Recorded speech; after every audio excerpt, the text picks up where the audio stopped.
What's up, guys? 2020, Mike here again. Another video. It is wintertime, but I have a goal set in mind. Pink Widow just did what Pink Widow does. Hit 10 seconds. We got rice cooker up there. Still with the JB Weld motor, coming soon. But right now I have to start with a very special build. My MR2 build, which belongs to a friend that passed away.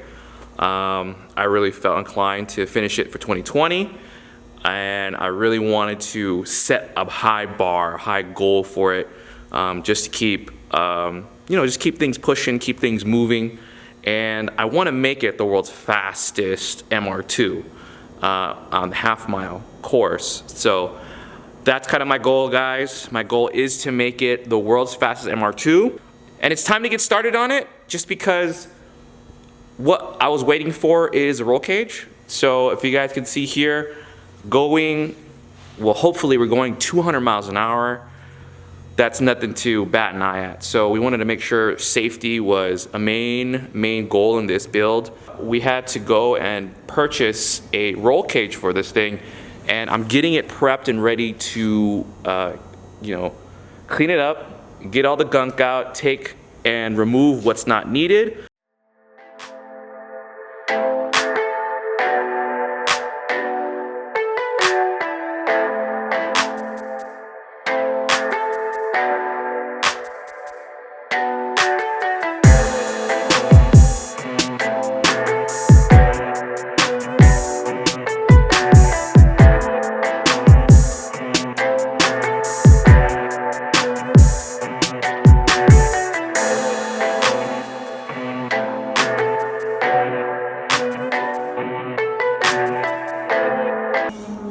Alright, guys. Alright, let's do this. So, cage, we're test fitting cage.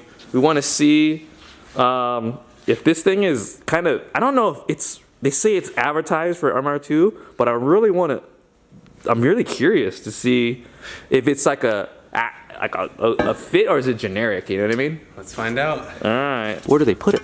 So it's either going to go right here or right behind it. So that's what it looks like actually right now. Think so? Yeah, dude, this thing hugs the... It's a pretty nice fit so far, but you might actually have to take the interior out. Well, I guess it depends. We can chop it. You can leave the interior if we chop the legs down below. Dude, was it gonna work? I'll put a seat in it. So we gotta keep it right here, okay? And I'm gonna put the passenger seat. Okay. And then we'll see, cause it's like really close up to there. Yeah, I think it's actually supposed to be behind it. You think so? Yeah. All right, so we did a test fit of the main hoop. That's the most important thing. And Dixon, why do you want it so tight when you get a cage? What's the purpose of having a cage super duper tight? I mean, I guess, at least for me, I'm not an expert, but having it closer to the body of the car gives you more headspace, room inside the car, keeps your head away from the bars. It doesn't look shitty. You don't want huge gaps. Yeah, and then I mean, really, the point is to reduce the amount of crumple on the car if you do roll it. So the bigger the gap, the more the car can crumple before it hits the cage, you know. So is there to help kick the structure of the car? Yeah. So keep it all together. I mean, it's a nice fit. It looks like it's hugging where it needs to. Let me see.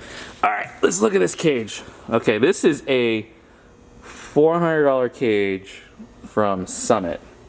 And it's like right on there. This is a DOM. Yeah, the bottom part's a little bit like I probably would have done it a little different, but he might have bowed out in it. He might have done that for a reason. I don't know. Although this seems fairly structural, but not sure why they didn't just go straight to here. It might be because of the angle. So I mean, they made it the way they made it.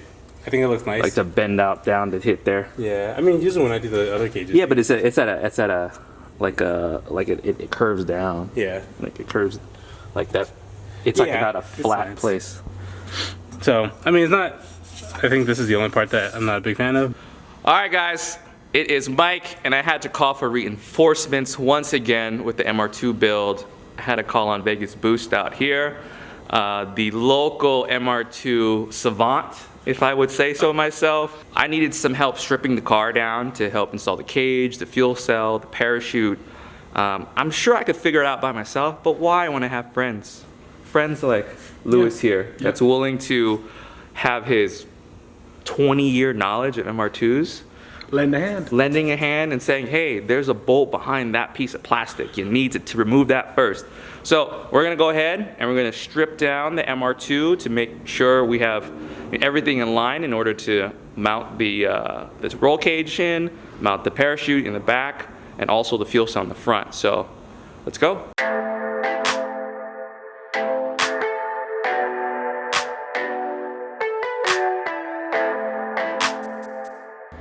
Tell me how much of a pain it is to remove this. How much of a pain it is to remove? It really sucks. And there's bolts here and underneath.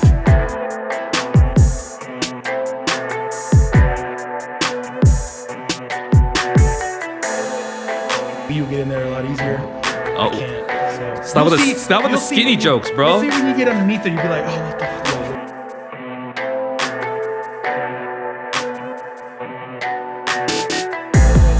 Here. I'm just eating dirt right now. This is not fun at all.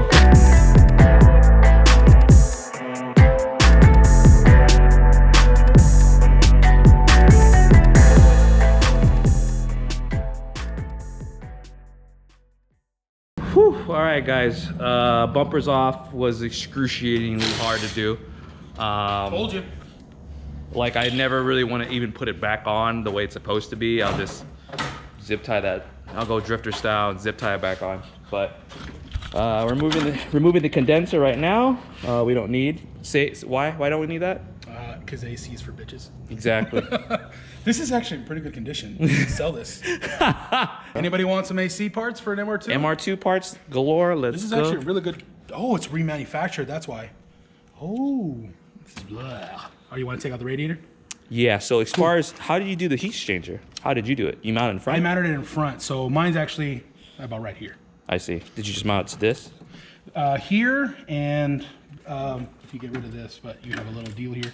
There's some bolt holes there. Yeah. All right, we are back. We're back with no AC compressor, no radiator. Now we're gonna have to go and remove pretty much all the little heating components, the radiator core support. Not that. You know what I mean. The heater core, not radiator core. Heater core. We're gonna remove all that because race car. And who needs that anyway, right? Mm-hmm. Yeah. Who needs to warm up in their car when their engine is supposed to heat up their body themselves? So we're gonna strip all this pretty much out to prepare for the cage, and majority of the wiring harness is gonna be cut out because we don't need radio. I'll get a damn Bluetooth pill for this mother effer.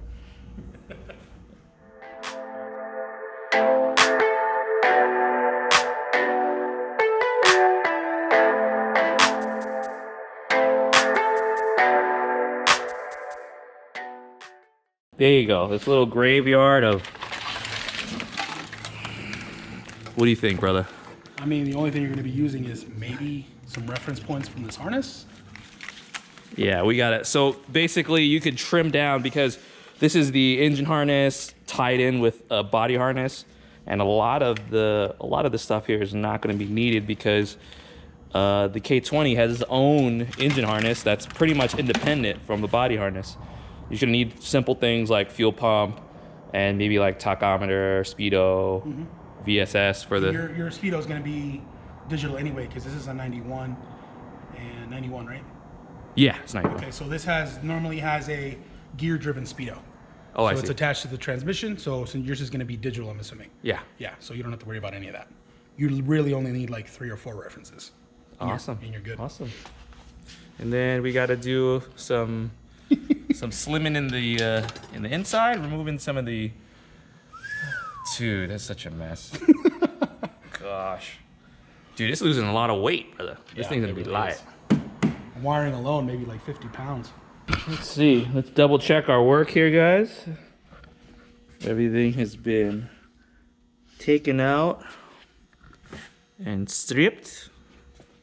So it's a progressively good 2 hours or so of work that is done. Now we're moving out to the back. We did remove the engine earlier as Lewis helped and pretty much did it all by himself. And I just... Chris helped. Chris helped. Chris helped. But right now, he's gonna tell us pretty much what do we keep and what do we throw away or don't keep on a, you know, K-swap MR2. Well, you don't keep... Well, you're certainly not keeping these hoses. These main radiator hoses you're not gonna keep. That mount, since you're going with a full K-swap, none of these mounts matter. Okay. Since you are gonna be using this cross member, so you're gonna be needing a new mount for the rear. Okay. But you don't use that overflow, you don't use that coil pack, you don't use this brake hardline. This is for your brake booster. Okay. You can get rid of these because your exhaust is now on this side. Fuel tank, since you're not gonna be running a fuel tank in the center of the car, get rid of all those hard lines over there, all that wiring, all of it. Sheesh. Everything is gonna be a bare bay. Wow. You drop a lot of weight. You drop a lot of weight on MR2, right? You really do, yeah. All right, we calling for reinforcements. You definitely need to fix that mounting bit. So tell us the importance of why you're having the seat mocked up beforehand. Just to fit the cage, I guess. I want to make sure that with the main hoop the way it is, You know, just bash our heads. that we have enough. Yeah, one for the halo to clear the helmet and have a decent amount It's of gonna be a space. little tight. That thing is a little close to my head. 5-inch. A little close. I might be able to shift it a little bit. Yeah, the halo, right? Halo, Is that what we're worried about? Yeah, it's okay. You want me to put a helmet? Get a And, helmet in there. you want me to put a helmet and sit in it? Yeah, it's in it. Seriously? Oh yeah. Okay. Dixon, what are we doing? All right, man. We're gonna test fit the driver to the car and cage. So we're gonna put his helmet on and try it on with this Momo seat that we have. All right, so we're gonna go inside. He's called a Stig. So this seat is a bottom mount seat, so I think that's one problem already. It sits a little bit high. As you can see, this halo is just kind of taped in there for now. But I don't think it gives him much head space. Ow! Yeah, see? He already smacked his head. Yeah, it's like dude. right on me, bro. Yeah, let me go over there. Take it off. Modifications to that halo. This is, yeah, super tight. So as the cage is designed right now, doesn't give us much space for the driver's head. Also, the seat's a little bit too high, quite a bit too high. I actually think we should chop and drop everything down. That's what when you have a pre-bend. Yeah. Bent cage. Well, I actually don't even know if it's the cage quite yet. Like the MR2 is pretty limited in space. Right? So we're thinking maybe because the seat is too high, I don't have another spare seat, or MR2s don't really have, like, you know, really low profile seat rails. So we might have to get a Kirky seat and like mount it as low as possible because it's really dangerous. I'm like hitting my head on my side of that. So do a little test fitting, we got the Kirky in. Cool. Yeah, it looks like I can use this actually. I don't have to cut this piece out. I might be able to do something. Nice little notch master. Got this nifty tool to notch for the cage. Oops. Let me line it up really quick.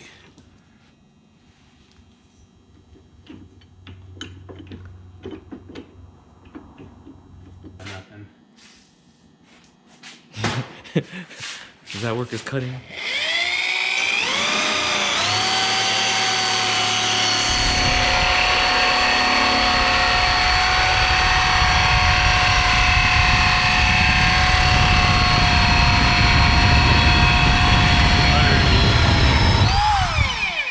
Dude, that cut like friggin' butter.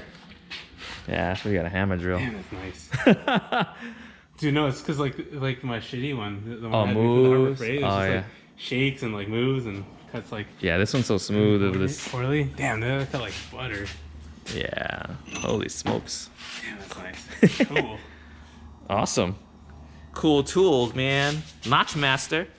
Pound it into. So you wanted it to grip on the side of, yeah, because the on the side is a lot more denser metal and It is, and then structural. and this floor plate's actually super flimsy, as you can see. Like Oh, it's wow. super thin. Yeah. And so So you don't want to even though like a large plate there, it takes up a large area. I think if you know Yeah, if yeah. you get in an accident or something, it'd probably be Yeah. not very structural. So we can tie it to That'd be this. nice. Okay. It won't shear. It'd be hard for it to shear. So then we have the. You gonna do a crossbar? Well, I gotta do the harness bar, and it came with it. It's just a little bit long, Okay. so I have to cut that down.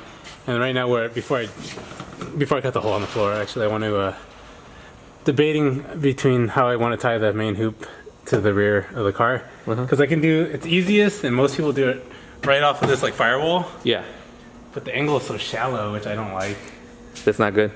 No, I don't think. I mean, yeah, because then it's less supportive. Okay. Okay. Ideally, if I could put it back here, which makes it really hard to weld. I see. So that's kind of what I'm debating on right now. Yeah, as long as if the tech guy doesn't want to go back there and stick his head to see if the weld's all the way around. Whenever I do these cages, I try to bring all the points. I mean, that's why you call them multi-point cages, right? You want to go to a singular spot. Yeah, like bring each point to like I call it a node. And then that's where like all the stress will concentrate if like you have an impact. And that's why each one of those points should be really structural. So do you see a lot of what do you see a lot of people who build cages, like what do they do and you're like you cringe kind of? I mean, there are things like I feel like it's kind of like not to my point, like I think if you don't bring it to a concentrated point like a node and just bring it to a less supported area, it's not the worst, because if you do a good weld and or whatever, it's still structural and it's fine. But I think the strongest, like if you look at like a rally car, every weld joint is concentrated to one point. Like you'll see like those crazy TIG welded joints where there's probably like 4 pipes all joining to one spot. I think that's a quality cage. That's impressive, because literally everything is going to be concentrated in it's that got to fit like node. a puzzle. Yeah, and so like if like you impact and the stress transfers to that node, it'll carry through, it'll dissipate through all the other support bars. Whereas if you load it up to like a point like this, there's nowhere for it to transfer to other than to stress the bar, and you could bend it. I mean, it's unlikely, but it's right. it's just less structural. So whereas like if I go to this point, if this halo went into this hoop, it could transfer down your support bars in the rear and whatever other bars I tie to it. So with this setup, what you're trying to do is you're going to put another bar. Yeah, I might run another bar here straight to this plate, and only because I don't like how shallow this angle is. Yeah. Because ideally, you want it like 45 degrees or maybe even more. Yes, the farther out, the more stress it can take. If the main hoop was to push down. back, yeah, it would just kind of crumble, right? It'll just kind of. If you have like a tall ass It's just wall, trying to go like this. It'll just try to. Okay. If you have like a tall ass wall and you're trying to hold it up like right next to it, it's better if you like have like a long stick holding it from top. Yeah. It's the same idea. Same principle. Yeah, and so. You just want another point. And so I might put another point, and if I put that, I'll feel like a lot more confident that this isn't gonna roll back or collapse or something.